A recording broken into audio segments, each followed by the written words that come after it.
there is one activity and it is about next organism, microorganism, that is yeast. Yeast, it is also very useful organism. आताच्या काळामध्ये ईस्टबद्दल आपण भरपूर ऐकतो आणि त्याचा उपयोगी आपण करून घेतो. Especially in bakery products this east it is used. Active dry east हे बाजारामध्ये विकत मिळतं आणि त्याचाच उपयोग केला जातो. याच्यासाठी पुन्हा आपल्याला एक ॲक्टिव्हिटी दिली आहे. Here there is a activity. We can observe this yeast. They are also microscopic organism. By using this activity, bring active dry yeast from market, mix a spoonful of yeast, 2 spoonful of sugar with a sufficient quantity of lukewarm water in a bottle. एका काचेच्या बॉटलमध्ये spoonful east घ्यायचं आणि याच्यामध्ये पुन्हा 2 spoonful sugar ही टाकायची आहे, साखर टाकायची. याचा उपयोग काय होईल तर त्या ईस्टचं न्यूट्रिशन या शुगरमुळे, शुगर सोल्युशनमुळे होईल. ईस्टला एनर्जी अवेलेबल होईल. याच्यामुळे त्यांची संख्या जी आहे त्यांचं मल्टिप्लिकेशन होईल. ल्युकवॉर्म वॉटर म्हणजे कोमट पाण्यामध्ये ही प्रोसेस करायची. Fix a colourless transparent balloon on the mouth of bottle. त्या बॉटलच्या माउथवर एक ट्रान्सपरंट बलून बसवायचं आहे, म्हणजे फुगा बसवायचा आहे आणि याचं ऑब्झर्वेशन करायचं आहे. What changes do you observe after 10 minutes. 10 मिनटानंतर या ईस्टचं वेगाने मल्टिप्लिकेशन व्हायला सुरुवात होते आणि तो जो बलून आहे तो हळूहळू एक्सपांड व्हायला सुरुवात होईल, तो फुगायला सुरुवात होईल. मग नेक्स्ट ॲक्टिव्हिटी काय आहे? Mixed lime water with the gas accumulated in the balloon. त्या बलूनमध्ये जो गॅस ॲक्युम्युलेट झालेला आहे त्याच्यामध्ये लाईम वॉटर म्हणजे चुन्याची निवळी टाकायची आहे. It becomes milky white. मग ती जी चुन्याची निवळी आहे लाईम वॉटर ही मिल्की व्हाईट होईल. याचं कारण काय? It reacts with the gas which is accumulated in balloon. म्हणजे तो गॅस कोणता होता? तर निश्चितपणे it is CO2. CO2 gas, it is formed by the fermentation process of yeast in a sugar solution. Sugar सोल्युशनमधल्या ईस्टमुळे फर्मेंटेशन होऊन CO2 बाहेर पडला आणि लाईम वॉटरशी त्याचा कॉन्टॅक्ट आल्यामुळे lime water it becomes milky white. याच्यावरून आपल्याला असं सांगता येतं की त्या ठिकाणी ईस्टमुळे फर्मेंटेशन होतं आणि त्याच्यातनं CO2 बाहेर पडतो. So these are very useful organisms which are helpful in the process of fermentation. आणि याच प्रोसेसचा वापर करून आपण पुढे वेगवेगळ्या प्रॉडक्ट्स या ईस्टपासून मिळवतो. See this is very important diagram of east which can be observe under microscope. या मायक्रोस्कोप खाली आपण या पद्धतीने ईस्ट जर आपण या सोल्युशनमधून जर एक ड्रॉप घेतला आणि जर मायक्रोस्कोप खाली जर ऑब्झर्वेशन केलं तर या पद्धतीने आपल्याला राऊंड शेपच्या सेल्स दिसतील. ह्या ईस्ट सेल आहेत. These are single cells but some cells they show a bud. एक स्वोलन पार्ट आपल्याला या ठिकाणी या सेल्सवर दिसेल. हा जो स्वोलन पार्ट आहे it is known as bud. This is a process of asexual reproduction in yeast cells. ईस्टमध्ये होणारी असेक्शुअल रिप्रोडक्शनची प्रोसेस आहे ज्याला बडिंग असं म्हटलं जातं. हळूहळू हे बर्ड्स एकमेकांपासून सेपरेट होतात आणि नवीन इंडिव्हिज्युअल सेल म्हणून त्यांची ग्रोथ होते. These are fungus cell. Yeast it is a kind of fungus. It is unicellular fungus आणि याच्यापासून मल्टिप्लिकेशन झाल्यामुळे ईस्टची संख्याही वाढते आणि बडिंग प्रोसेसमुळे वेगाने असेक्शुअल रिप्रोडक्शन त्या ठिकाणी होतं आणि मल्टिप्लिकेशन झाल्यामुळे वेगाने त्याची ॲक्टिव्हिटी त्या अन्नपदार्थांमध्ये होते आणि फर्मेंटेशनची प्रोसेस ही रॅपिड होते. लक्षात घ्या. This is about structure of yeast. Then there is another very important figure which is given. This is single yeast cell. ही एक सिंगल ईस्ट सेल आहे. It is a fungal cell आणि unicellular आहे. Unicellular फंगसचा तो प्रकार आहे. It contains cytoplasm, then it contain nucleus, and there is a cell wall also. लक्षात घ्या. But they does not contain chlorophyll. That's why they are heterotrophic organisms. Fungus आहे त्याच्यामुळे ते हेटरोट्रॉपिक आहे. That means it nourishes on other organic compound, कार्बोहायड्रेट्सचा ते वापर करतात आणि याच प्रोसेसला आपण फर्मेंटेशन असं म्हटलं जातं. आणि या फर्मेंटेशनचा फायदा काय होतो तर वेगवेगळे प्रॉडक्ट्स आपण मिळवू शकतो, अल्कोहोलची निर्मिती करू शकतो. नंतर ब्रेड मेकिंगमध्ये फर्मेंटेशन मोठ्या प्रमाणावर वापरलं जातं ईस्टमार्फत. त्याला बेकर्स ईस्ट असं म्हटलं जातं. ते पर्पजली ॲड केलं जातं आणि याच्यातून आपल्याला अनेक अन्नपदार्थ आणि प्रॉडक्ट्स हे तयार करता येतात. See this is very important character of this east, that is budding. This method of asexual reproduction is called budding. Yeast is a heterotrophic fungal microbe. This is another characteristic of yeast that grows on carbon compounds. Yeast is a unicellular fungus with 1500 different species in existence. yeastच्या 1500 species आज मितीला अस्तित्वात आहेत आणि या सर्वांचा उपयोग आपण करून घेतो. So they are very useful microorganisms. The yeast cell is a eukaryotic type of cell. Rhizobium आणि लॅक्टोबॅसिली हे प्रोकॅरियोटिक आहे, पण ईस्ट मात्र युकॅरियोटिक आहे. डिफरन्स आपल्याला माहिती. They have prominent nucleus. This is all about yeast cell. Now in this experiment, in about experiment east grows and मल्टिप्लाइज. या एक्सपेरिमेंटमध्ये ईस्टची संख्या ही वेगाने वाढते, रॅपिड मल्टिप्लिकेशन होतं आणि याच्यामुळे ते शुगर सोल्युशनचं त्या ठिकाणी वापर करतात आणि फर्मेंटेशन घडवून आणतात शुगर सोल्युशनचं. These are carbon compounds. Sugar solution हे आपण पर्पजली याच्यामध्ये ॲड केलेलं आहे. मग ह्या शुगर सोल्युशनचा उपयोग केल्यामुळे त्या ठिकाणी फर्मेंटेशन झाल्यामुळे we get two products. One is alcohol and another is carbon dioxide. See this process. In the process of obtaining nutrition, yeast cells convert the carbohydrates in that solution into alcohol and carbon dioxide. This process is called fermentation. Again, here there is a definition of fermentation, or explain the process of fermentation which is carried out by yeast cell. Yeast cell मार्फत होणारी fermentation explain करा असा प्रश्न आपल्याला असू शकतो. मग इथे शुगर सोल्युशनचं फर्मेंटेशन झाल्यामुळे अल्कोहोल तयार होतं आणि कार्बन डायऑक्साईड रिलीज होतो. लक्षात घ्या.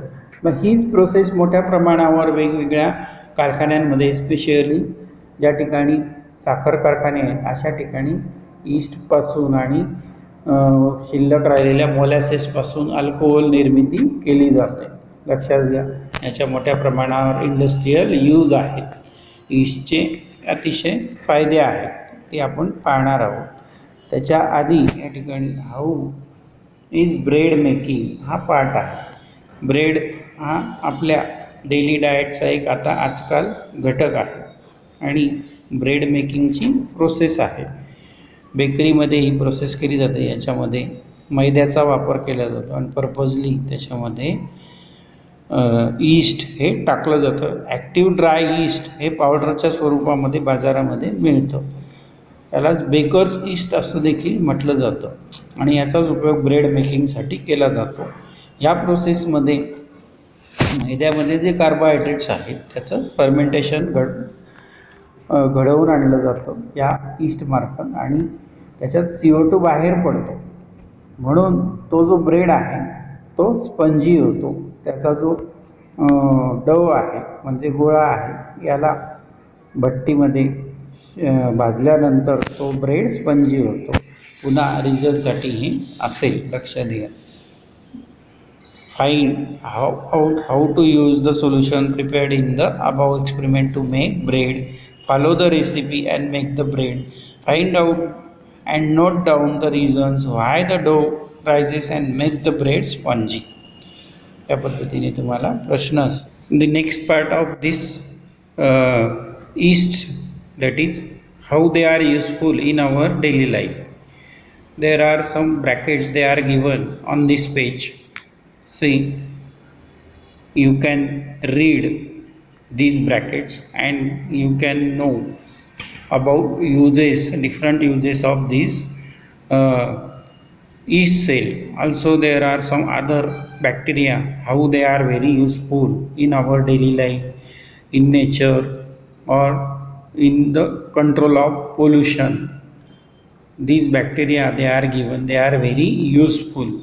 See, very important use of this lactobacilli, that is production of alcohol. I already explained about it, how this is, they are very useful in production of lactobacilli. Do you know? Consider this bracket and you can read, and this is for self study.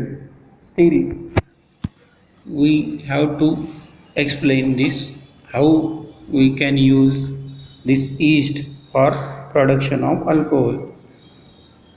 Often alcohol is produced along with sugar in sugar factories. Sugar फॅक्टरीमध्ये अल्कोहोलचं production हे ईस्टच्या मार्फत केलं जातं. मोलॅसेसचा उपयोग केला जातो. Molasses is produce from sugar cane juice. Molasses म्हणजे टाकाऊ भाग, ऊसाचा जो ज्यूस असतो तो उकळल्यानंतर जो वरच्या बाजूला टाकाऊ भाग शिल्लक राहतो त्याला मोलॅसेस म्हणतात. याला आपल्या भाषेमध्ये मळी म्हणतात. It is rich in carbohydrate. याच्यामध्ये शुगरचा काही अंश शिल्लक असतो, कार्बोहायड्रेट्स असतात. Molasses is fermented with the help of the yeast is called Saccharomyces. मग ज्या ईस्टमार्फत मोलॅसेसचं फर्मेंटेशन होतं त्यांना सॅकॅरोमायसेस असं म्हटलं जातं. सॅकॅरोज म्हणजे sugar, मायसेस these are the fungus or yeast. That's why the name it is given Saccharomyces. In this process ethanol alcohol is produced. या सॅकॅरोमायसेस बॅक्टेरियामुळे किंवा ईस्टमुळे फंगसमुळे शुगरच्या मोलासेसचं फर्मेंटेशन झाल्यानंतर आपल्याला इथेनॉलच्या रूपामध्ये अल्कोहोल मिळतं. लक्षात घ्या, मोठ्या प्रमाणावर शुगर फॅक्टरी जिथं आहे तिथं मोठ्या प्रमाणावर या इथेनॉलचं प्रोडक्शन केलं जातं आणि त्याचे पुन्हा अनेक इंडस्ट्रीयल उपयोग आहेत. वाईन बनवण्यासाठी त्याचा उपयोग तर होतोच, परंतु इंडस्ट्रीमध्ये अल्कोहोलचा उपयोग फ्युएल म्हणून केला जातो. लक्षात घ्या, पेट्रोलमध्ये त्याचं मिक्सिंग केलं जातं. In this process ethanol alcohol is produced as a primary product and Easter and other alcohols as secondary product. Easter आणि अदर अल्कोहोल हे सेकंडरी प्रॉडक्ट म्हणून उपयोगात आणले जातात, तयार केले जातात. स्पिरिट याच्याबद्दल आपण फॅमिलीयर आहे. स्पिरिट हे दवाखान्यात वापरलं जातं, लॅबोरेटरीमध्ये फ्युएल म्हणून वापरलं जातं. Spirit and other alcohols can be obtain from ethanol. आताच्या काळामध्ये करोनाला नष्ट करण्यासाठी जे सॅनिटायझर आपण वापरतो त्यांच्यामध्ये देखील अल्कोहोल असतं. त्याच्यात देखील स्पिरिट आणि इथेनॉलचा वापर केला जातो. Ethanol is also a smokeless and high quality fuel. Smokeless fuel आहे, हाय क्वालिटी, याच्यामुळे पोल्युशन होत नाही. Besides molasses, maize, barley and other grains are also use for industrial production of ethanol.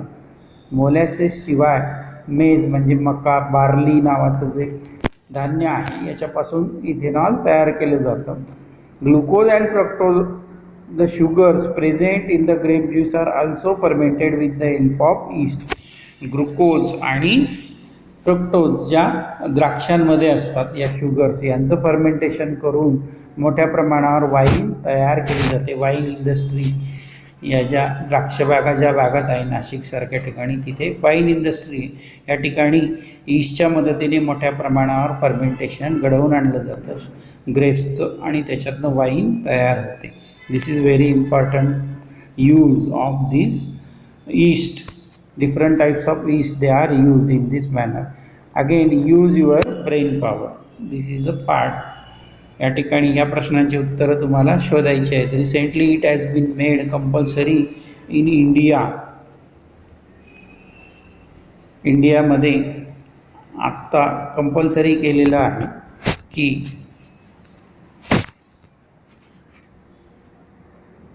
10% ethanol हे फ्युएलमध्ये किंवा पेट्रोलमध्ये मिक्स करून नंतरच त्याची विक्री केली जाते. याचं कारण काय, तर पेट्रोल आणि diesel these are fossil fuels, they cause पोल्युशनचं प्रमाण वाढतं. पण इथेनॉल हे प्युअर आणि क्लीन फ्युएल असल्यामुळे ते जर पेट्रोल डिझेलमध्ये मिक्स केलं तर पोल्युशनचं प्रमाण कमी होतं.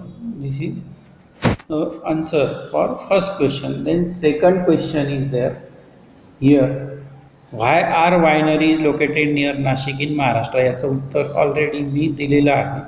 Because there are grape wines म्हणजे द्राक्षांच्या बागा ज्या आहेत त्या मोठ्या प्रमाणात नाशिक भागामध्ये आहेत. नाशिक तालुका आणि जिल्ह्यामध्ये मोठ्या प्रमाणात इथलं वातावरण त्याला पोषक आहे.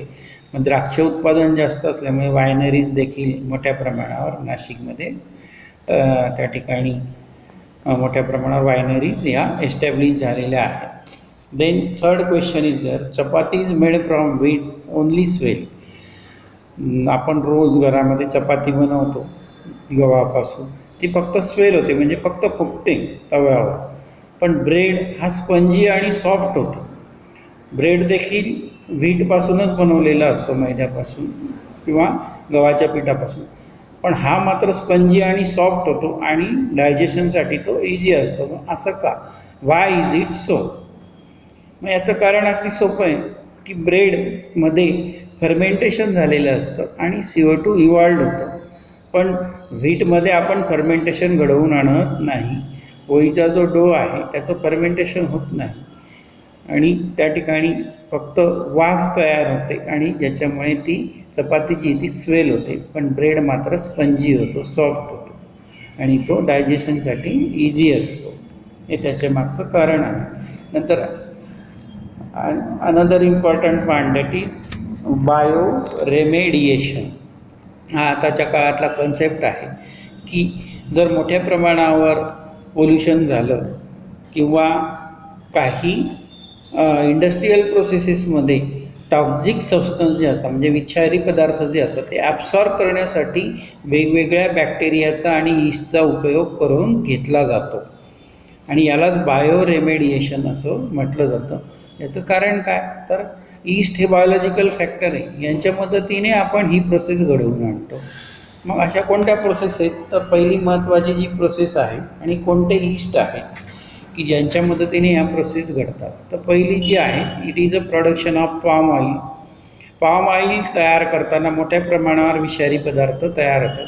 मग यांचं ॲब्सॉर्प्शन हे एक प्रकारच्या यीस्टमार्फत केलं जातं. यांना म्हणायचं यारोविया लायपोलिटिका नावाचे हे यीस्ट आहेत. यांच्यामार्फत बायो रेमेडिएशन घडवून आणलं जातं आणि टॉक्सिक सबस्टन्सचं प्रमाण हे कमी केलं जातं.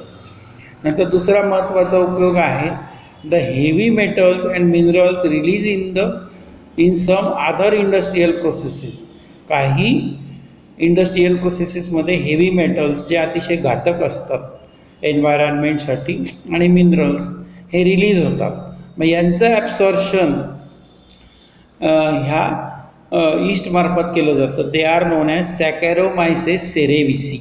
सॅकॅरोमायसेस सेरेविसी या यीस्टमार्फत या पोल्युटंट्सचं ॲब्सॉर्प्शन घडवून आणलं जातं. एस्पेशली आर्सेनिक हा अतिशय घातक आणि हेवी मेटल आहे की ज्याचं ॲब्सॉर्प्शन सॅकॅरोमायसेस सेरेविसीमार्फत घडवून आणलं जातं आणि याच्यामुळे हे टॉक्झिक सबस्टन्स जे आहेत ते कमी होतात. नंतर महत्त्वाचा उपयोग जो आहे, oil spills in ocean are clean with the help of Alcanivorax bacteria. Alcanivorax bacteria आहेत. या नावाचे जे बॅक्टेरिया आहेत, ज्यावेळेस समुद्रामध्ये ऑइल स्पिल होतं म्हणजे एखादं ऑइल टँकर फुटून समुद्राच्या पृष्ठभागावर त्याचा ऑइलचा तवंग पसरतो, त्यावेळेस तो कमी करण्यासाठी की ज्याच्यामुळे ओशनमधल्या ॲक्वॅटिक सिस्टीमची हानी होते, ते कंट्रोल करण्यासाठी आजकाल अल्कॅनोवरॉक्ससारखे बॅक्टेरिया वापरले जातात जे ऑइलचं प्रमाण कमी करतात. These are some very beneficial uses of these different microorganisms. Here we completed useful microorganisms. धन्यवाद.